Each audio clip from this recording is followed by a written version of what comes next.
everybody out there who is interested in democracy.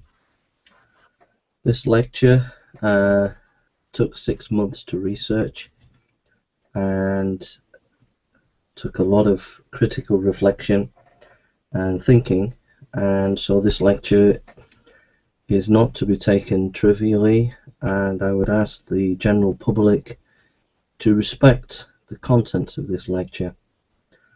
I would ask those who are public policy makers in government departments around the world to take seriously what I'm about to say and to discuss amongst yourselves the issues that are going to play out within the lecture.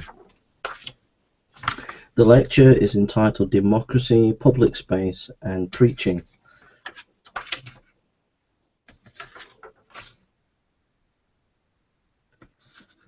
We begin the lecture. The privatization of public space without due consideration to our democratic rights is a national disgrace, a disgrace that America, the European Union and global community share. The failure to provide clear guidance how our democratic rights relate to public-private ownership space reveals a systematic failure of our political leadership both in local government and national government and international affairs. There needs to be urgent corrective where private enterprises take control of public space. The democratic rights of the local people should be returned. A new creative vision needs to be applied to public space when it is returned. That vision should work with private enterprise as it does bring economic benefits to local people. But private enterprise should work alongside democratic rights. Local government has to have a two-way plan. That plan should be to encourage business to partner with public bodies in the area of public space so that city town centres are helped to develop economically, but also to see that's only part of the picture, but to protect democratic rights of that land and to encourage all communities to take ownership of that land in the exercise of their democratic rights. Those rights being free speech, the right to assemble and religious conscience. When public space is returned, there needs to be a return to a classical view of democracy advocated by John Stuart Mill in his book Liberty. The democracy we see operating in the UK, Europe and America is a parody of democracy. It is a shallow democracy, inconsistent with itself, dogmatic, partisan, and will lead downfall of democracy if not urgently challenged. This shallow democracy is one that will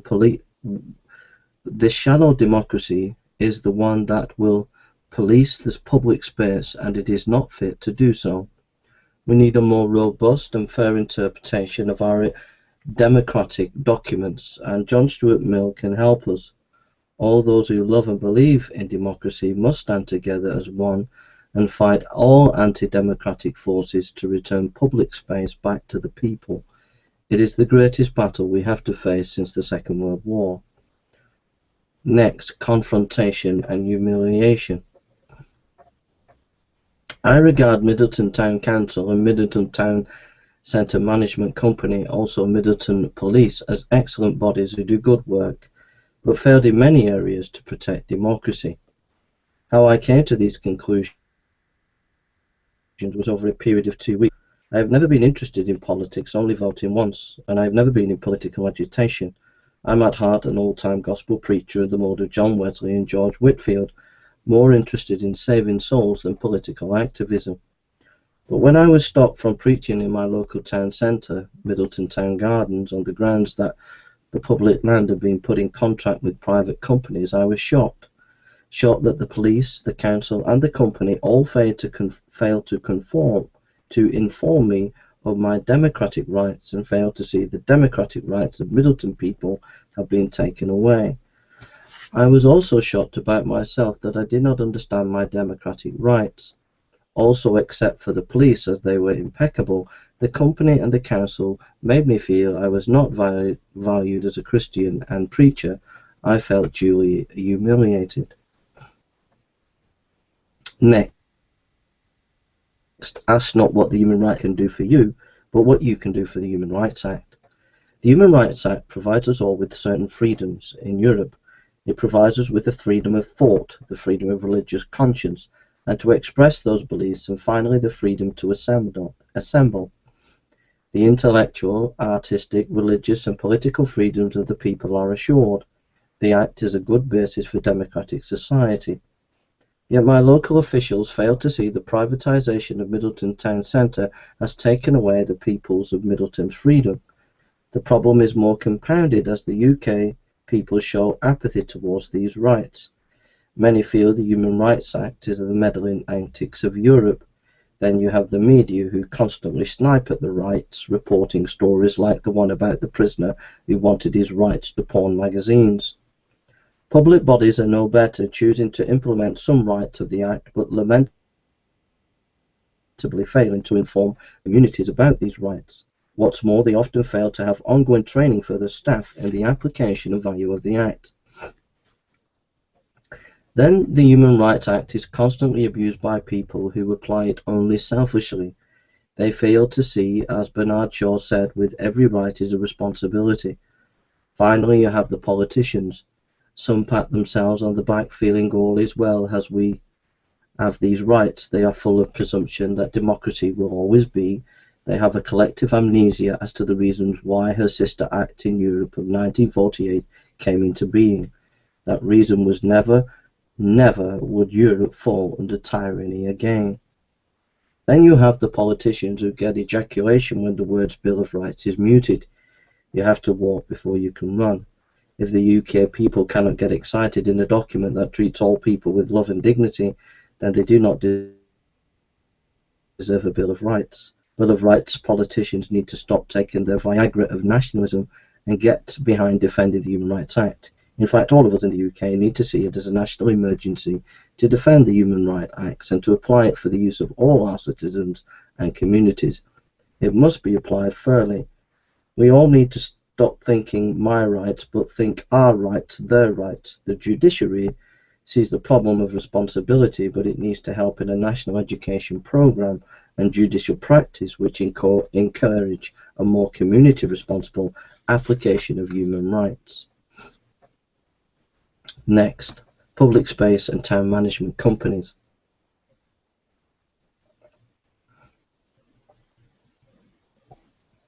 Just to decide, those who are in America, just bear with this because this will have a direct application to you in a second.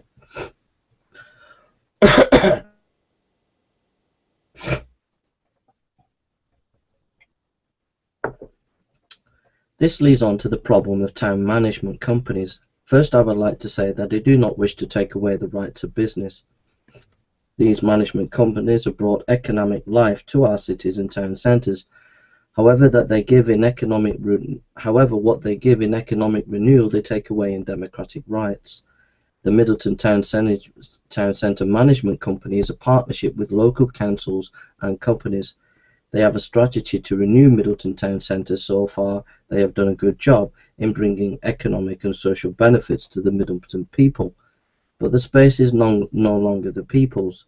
If they want to use the land, they have to pay. If they pay, they have to have insurance liability and are subject to the company's rules. The company have commercialized what they say as key parts of the town centre, just Middleton Town Gardens. Can the Middleton people now exercise their democratic freedoms on that land now? No, they cannot. In Swinton Town Centre, we see how this works. The Salvation Army wanted to play music and give out leaflets in the town centre. The town management company said yes, but put restrictions. They could give out leaflets but not talk to people. Is this really a democratic society that would put such restrictions and violate our democratic rights? Then the Salvation Army were told they were limited as to when they could have access to the town centre. But what if it was a poet or a political activist or a gay rights activist or a Muslim group? All the community should have the right to use the public space for artistic, religious and political reasons, so long as they respect the rights of others. What's more, these town centre management companies in their strategies have absolutely nothing in their plans to help facilitate local democracy. If you go to the national website of the advisory body to the companies, All Party Town Centre Management Group, you cannot access their documents which they send to the town management companies unless you are a member. Is this really the democracy we want? On top of this, our Prime Minister sits on this board that is giving the strategic vision for these town management companies. Their website has much vision on the economic side of town centres. It has no vision whatsoever for local democracy and how public space can be used to encourage and protect the democratic rights of the local people. Except that is the management companies are warned not to tamper with Christmas lights as the people like them and they tamper with them at their peril. These companies are mushrooming around the UK and Europe. In America, they are causing lots of problems for the local people in the issue of free speech. In America, there are often court battles, but the ordinary people lose to the big companies. This is also a global problem too. The Robin Hood Act and the Public Space Act. Public space, especially prime public space in town, city and city centres, is too precious to hand over complete control to business. We need a law called, I suggest, the Robin Hood Act. It will give clear guidelines to town management company partnership as to exactly the powers they have on public land and ensure the democratic freedoms of the people. It will call for clarity, correction, creativity and classical democracy in all public bodies. Public bodies will be required to clearly inform the people when they go into these company deals how this affects the local people's democratic rights, and how they as a public body will ensure the people's democratic rights. Next, the law will call for all public bodies to take full control of any land they have sold or contracted to companies. They will do this on behalf of the locals so that the people can enjoy and practice their democratic freedoms. Public bodies will be required to do an audit once a year to show how they use the land creatively and encouraging people in democracy. Have they encouraged all the known community, religious and artistic groups to share the space? They will also be required to supervise that space, interpreting the Human Rights Act from a classical model of democracy as set out by John Stuart Mill in his book Liberty. Europe should do the same and call it the Public Space Act. This should be done, however, with the utmost respect for local businesses and due consideration for the rights of companies. I understand the situation is different in America, but some of these policies need to be implemented in public space concerning democracy and the rights of citizens in America too. Public space and violence. The government has inherited a 4-point plan to deal with terrorism in our lands. Part of that plan is to encourage community cohesion so Islamic jihadists are not able to infiltrate young, disaffected Muslim youths. There are whole departments involved in this. There is a general feeling they don't really know how to solve the problem of homegrown jihadists. But taking back prime public space and having more of a creative use of public space would help strengthen democracy and weaken the jihadist movement. Muslim youth should be encouraged to come to public space, read Muslim poems, share Islamic culture, share the Quran and engage in very vigorous public debate on the political issues of the day. This would make the Muslim youth feel they are part of UK society. This is much better than spying on them and promoting more moderate Muslim leaders to speak on their behalf. If prime public space is not taken back and used, then Muslims will feel isolated. Jihadists will thrive, then other military groups will form in opposition to them. Ownership for public space is vital for national security. Next, the doctrine of infallibility and the tyranny of the many. How we manage this prime public space is of utmost importance. For too long, governments have been tampering with their constitutions, implementing devolution and changing voting systems, but they are playing the fiddle while Rome burns. The sad fact is, vast millions of UK and European people are not interested anymore in the democratic process. This is also with America. They feel unrepresented, marginalized, and have little or no confidence in their leaders. This is because the democracies are run by a secular elite that invented its own brand of democracy, not in accord with the classical model of democracy. They force this on the people with an iron will, crushing any opposition that might challenge it. Certain sections of the community feel empowered by this as it suits them, but many feel squashed or ignored. Because people don't care anymore, apathy sets in. The elite feels all is well because they run the show, but the rotten seeds of decay are there for all who will see. We urgently need to return to some ideas of John Stuart Mill, the doctrine of infallibility and the tyranny of the many. This will bring new life to UK democracy and other nation states that follow our lead. Mill said that no view can claim infallibility, that the majority view needs to keep alive an opposition for its own good because it could possibly be wrong. Also, in the defense of the majority view, it has to win by reason and evidence. He said if the majority view silences position, then its view will become held dogmatically and fall into complacency. What this means is the secular agenda for democracy has to allow for the religious voice to speak, or democracy will decay. This also protects against the tyranny of the many if we allow opposition to our views. Opposition that respects the rights of others and the democratic process. Then if the secular agenda becomes more powerful, or any other agenda, the minority will be protected. If these ideas were applied consistently, we would see a much more united and healthier society than we see now. It is a lack of consistent application to these ideas that would lead to the destruction of our democracies if not corrected. Public space and Islam.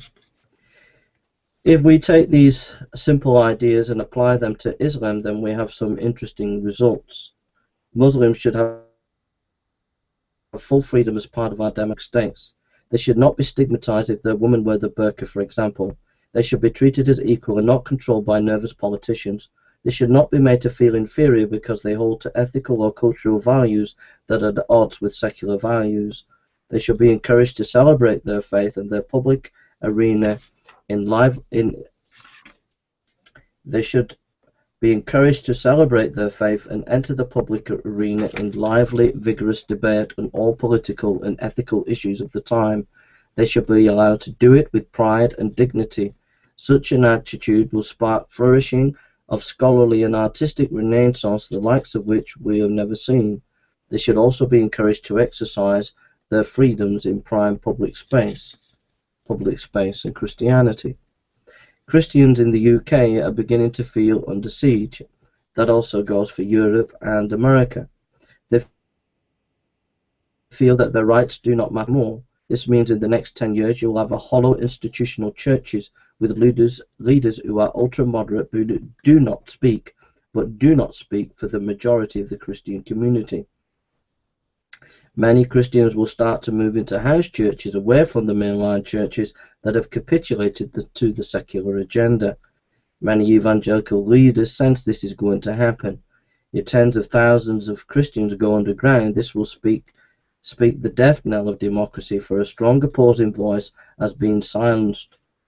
More Orthodox Christian leaders need to step up to the mark and enter the public arena and debate the Christian view. They must do it even if the age does not want it. They must do it, and the secular defenders of democracy need to listen even if the secular disagrees. For their ideas are not infallible. For the secular must defend its ideas by reason and evidence and not dogma. The secular must protect the minority, or its own voice will die by complacency. For a few years now, we Christians have been on the back foot, reacting to situations, taking public bodies to court if they infringe our rights, but feeling we are losing the war. We need a much more proactive view of democracy and rights. We must enter the public arena and fight for a better understanding of democracy than the one that has been fed us, an understanding that truly defends the rights of all. In defending other rights, we ensure our own rights. Part of that proactive strategy is to take back prime public space for all. Some may feel as Christians I have sold out to secularism. No, I hold to all-time Bible-believing Christianity. True democracy can be summed up in this: do unto others as you would have done to you. We also have a theological framework which our understanding of democracy is built on: public space and preaching. My ideas have direct impact on preaching, which I love. Preaching has had a history of 2,000 years. Preaching is at the very heart of Christianity. For a secular society to outlaw preaching, it would destroy a long history and be a powerful signal to the Christian community that they are not wanted. Street preachers represent that history and the whole Christian faith. They are seen in our land often by most as an irritant. Most would just wish they would go away. But as long as they show due respect for the people around them, they should be allowed to preach. Street preaching has been a means of powerful social upheaval for good. Characters do not fit the mold have come on the stage and upset the whole political and cultural realm. It happened in the time of John Wesley. Thousands of street preachers sprang up, and it led to a wonderful change in the moral tone of the nation. These street preachers, few they may be, but they are vital for a healthy democracy. People will have to debate with them. This will make them reason and give evidence. It will make them think. If the street preachers cannot give reason and evidence back, then the public will move on and feel that they have just heard unadulterated dogma and not bother again. If the preachers give good reasons for their beliefs, it will have helped the secular opponents to at least understand why they believe their secular values. When Middleton Town Centre and other public spaces are taken back for the people, I hope people would begin to appreciate street preaching more as a vital component in a democratic society. You never know, but the nation might need street preachers once again in the future. Next, Frere journalism and the tradition. In order for public space to be taken back for all people, including Muslim and Christian and other groups that may feel alienated from the public process, in order to protect street preaching, we need a media that can handle the job. The reason why I've read stacks of essays and read John Stuart Mill these last few days and clarified my views is because a journalist made me feel I was a valued member of the democratic process. This journalist provides information on public issues for all sides so you can debate and have an informed choice. I find this liberating.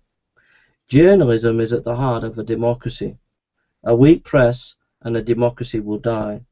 Journalism is in crisis for various economic and social reasons. Maybe one role it can play is to empower, to facilitate the powerless, to help them tell their stories, to provide. Journalists can help people tell their stories, to provide people with information from various shades of the political spectrum on any given issue, a kind of Frere pedagogy,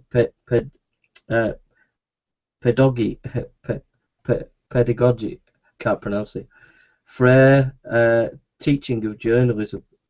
Combined with this, there needs to be a return to the grand tradition of objective reporting. Journalists need to really start believing in democracy again and not be so cynical. Renewal and national resistance will start with them. They need to stick together from all sides of the political spectrum and cry out for a new democracy based on more classical model. They need to fight with all their might. In parenthesis, we've seen how much of the major journalists recently are just been pushed around by those who run the political and economic agenda.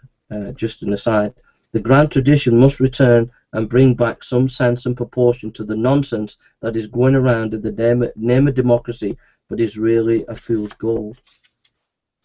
Public space in the Middle East. We must always remember that others are watching us. One Muslim scholar, Tariq Ramadan, has noted how the Western leaders have supported Middle East dictators, and yet they preach to these same Middle Eastern countries about the virtues of democracy. If we have lost credibility on the international stage with our double standards about the application of democracy, let us hope we can show some consistency with our own borders. New democratic states that look to Western countries as models will not be impressed if its own people cannot even use its own town centres for their democratic rights. Enemies of democracy will exploit these glaring inconsistencies, putting in jeopardy the fragile democracies that might emerge. How can it be inspiring for these Muslim countries to be democratic when the UK, Europe and American people cannot stand outside their own parliament to protest? Incarnational politics and the end of the Tinseltown Westminster.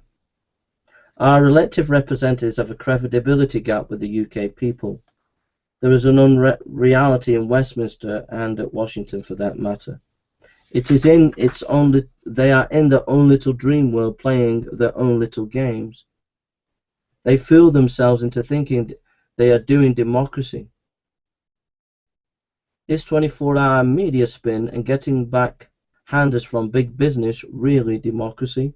Is that what it's really all about? Politicians need to come out of their ivory towers and go people. MPs should spend a month working in a hospital with a mop in hand and clean the hospital floor. They should see this as a lifestyle. The same should be done with the senators at Washington. They should take some time out each year and do these jobs with the people they represent. One MP could spend a month working in the fire brigade. Another senator could spend a month working in the police as a police officer on the beat. This is much better than an MP sat in a surgery waiting for thought to come to them, or a senator sat at Washington drinking a little bit of coffee and not doing anything. This is better than coming out to the public when you want to be elected or for a photo shoot for your party magazine. This would restore confidence in our leaders like nothing before. It would bring renewal to democracy. It would mean that public spaces would be more likely protected because the MP and senators love the people and the people love their political leaders. This is what I would call incarnational politics. Just as Jesus Christ came down to be amongst the people, so our politicians need to do the same. Public space and secret societies. If public spaces are to be protected for the democratic rights of all, then secret societies need to be rooted out of the democratic process. No public official should be allowed to take office unless they inform Parliament or Washington of their membership of such secret societies. No contracts by local government should be signed unless all board members of the said company declare openly they are involved in these societies. Parliament and Washington and the public should have access to who are the members of these societies and the nature of their activities. This must start with the Masons, then move on to any similar societies. This too will keep safe our public spaces and bring a healthy breeze into political life. I'm not into conspiracy theories, but ordinary people know these things go on, and the implications that has for civic life is drastic. I know what I have said means I now have many powerful enemies and they will seek to utterly destroy me. But if we are going to have good democracy, then the true Democrat will fear no opposition, but work to defend the rights of the people come what may. The fire that burns in my heart for democracy will never be put out, not by a million Masons against me. Public space and public responsibility.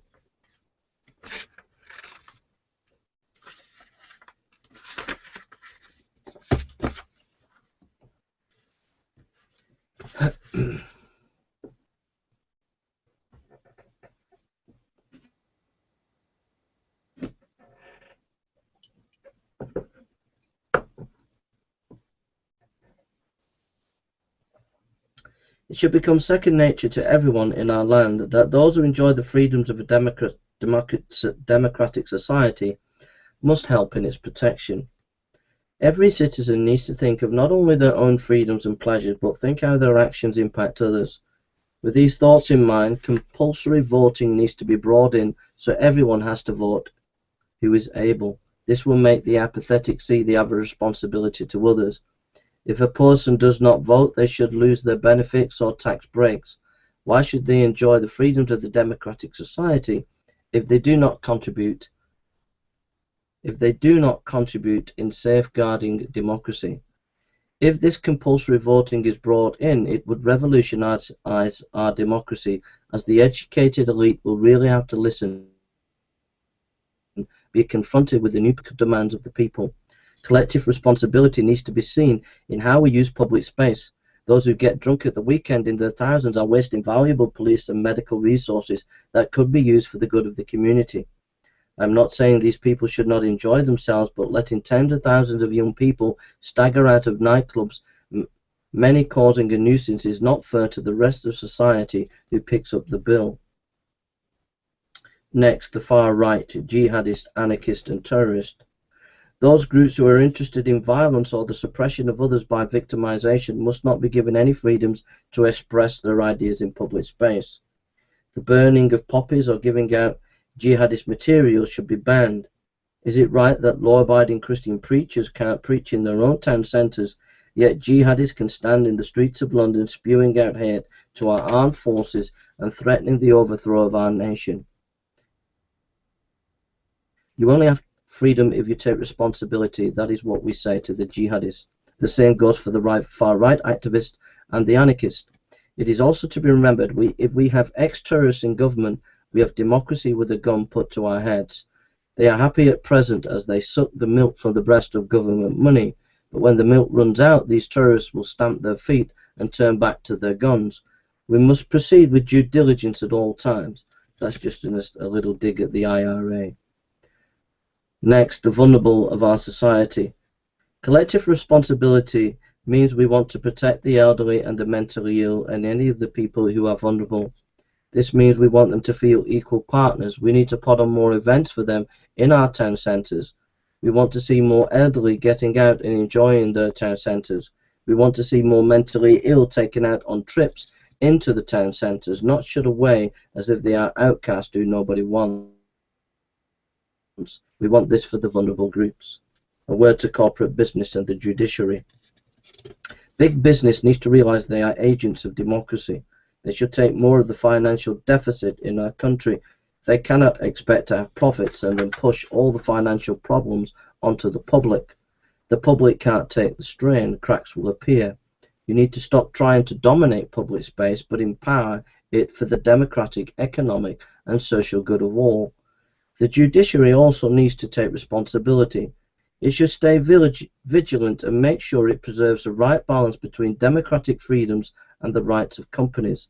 It also should discourage the me litigation suits and promote more us approach to the law. It should simplify its procedures, give stiff penalties to criminals who are clearly intended to go on a life of crime.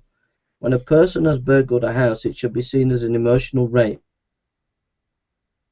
and the burglar should get a prison sentence.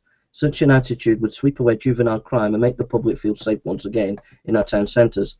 Also, if I take Middleton Town Council or the UK government to court, I want to know I can trust the legal system and not feel those who have more power than me can wiggle out of the situation by legal loopholes. Public service, be proud in what you do.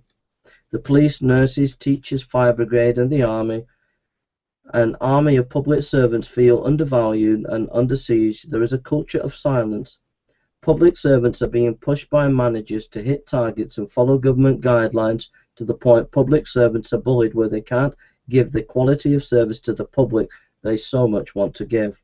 What this means is a lack of self-esteem creeps into local councils, which make them feel they can't do the job, so they hand over leadership to company partnerships.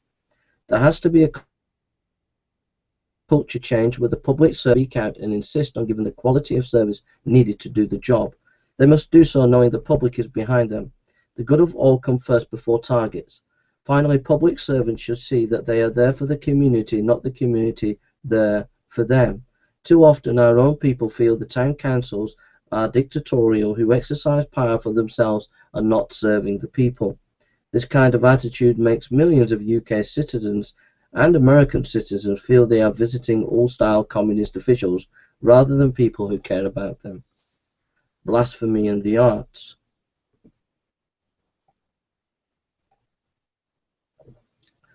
Religion and the arts needs to take a more collective responsibility for the good of democracy. This will have a direct impact on how public space is used. The arts need to encourage more Christian, Muslim, Jewish, Hindu playwrights and novelists, etc. The arts are far too often follow a multicultural agenda mixed in with the spices of secularism. This means religious groups who have religious texts who interpret them in a literal way are sidelined in free artistic expression. For example, there is no national Christian playwright who represents at least 500,000 evangelical Christians in the UK. Failure to bring in Christians and other faith groups into the arts more will lead to those groups being alienated and stifle the creative interchange of opposing ideas. Having drama groups where Jews, Muslims, Christian playwrights meet together with secular playwrights will foster understanding and national unity.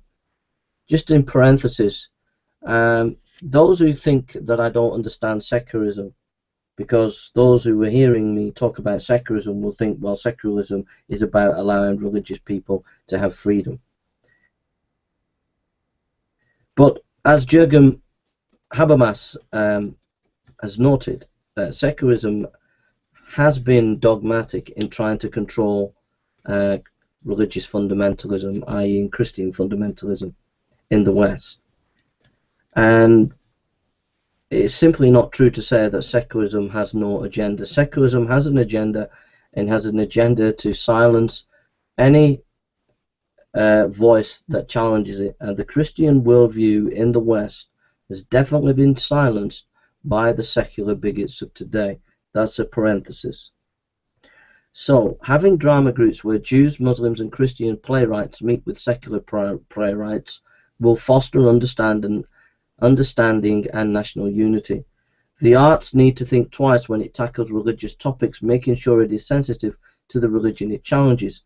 Creative freedom comes with responsibility to others.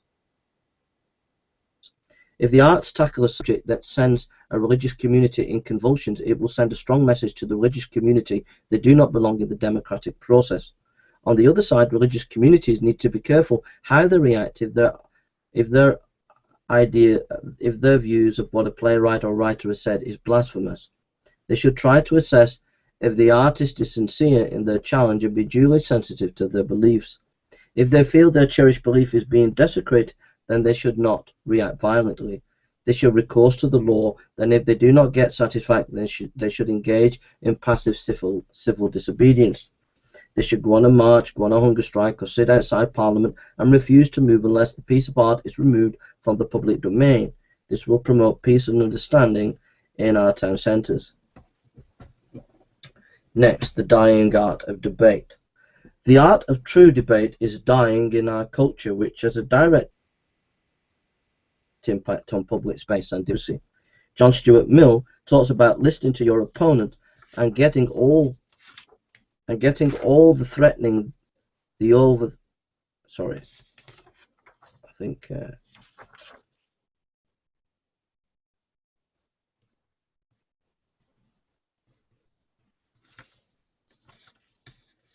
sorry, I'll just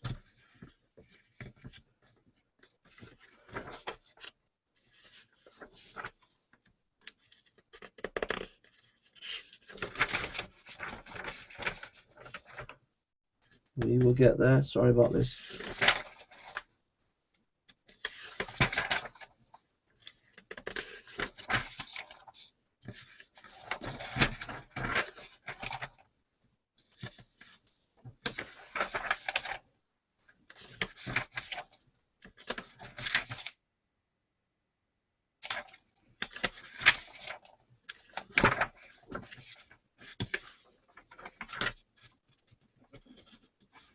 Get there. Just forgive me for a second. I've just lost a page. I think I've said most of what I wanted to say.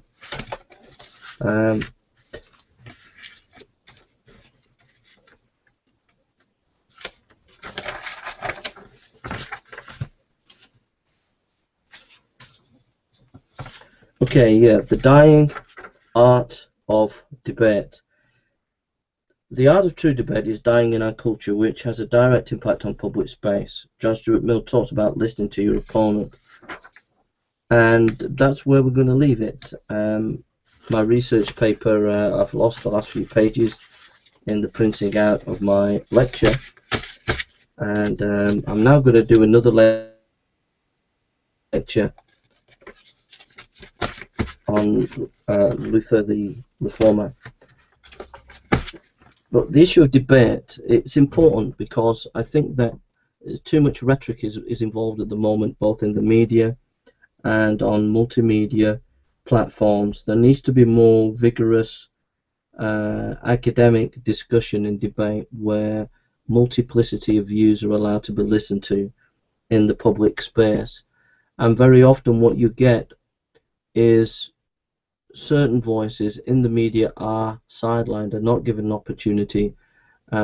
Discussions are not free and flowing, they're often controlled, and there needs to be a much more respectful engagement with each other people's opinions and ideas, especially on the internet as well. So that's my lecture. It's called Democracy, Public Space and Preaching. You might not agree with everything that I've said, and I understand that. Some of the ideas that I've come out with might seem radical. Some of the ideas you might react from the political left or the political right. You might react to it from a Christian or non-Christian point of view. But if this lecture at least makes you think about the nature of public space, basically the issue that my lecture is tackling is the fact that public space in town centres and city centres and villages are being given over to companies, and people are not realizing that this is having a diametrical effect on how we understand democracy, and it's a strategic problem that needs to be addressed. The commercialization of public space, where that space was used for debate, discussion, preaching, the arts. Once you commercialize that, then you've taken away the heart of democracy. And that's what I was trying to get at. I was trying to give a new vision of public space. There are town centres, there are city centres. Manchester City Centre is an example that are doing an excellent job and have avoided the commercialization of public space, and have allowed much more of a creative interplay in public space, and they've done an excellent job in my own city. But there are many cities and towns around the world today, not just in America or Europe, but around the world, that the politicians have sold out. They've actually sold the rights of the town centres and city centres to big business, and along with that you lose the democratic right to free speech and all the rest of it. And my lecture, Democracy, Public Space and Preaching, is really to challenge people to think about the whole issue of democracy and public space, and to think about it, and if it promotes discussion and debate, if it encourages people to write PhDs on it, if it encourages journalists to do things, artists, preachers, politicians, if just a few people respond to my lecture, then I would have been really pleased. So thank you for listening, and God bless you all. Please leave your comments, and take care.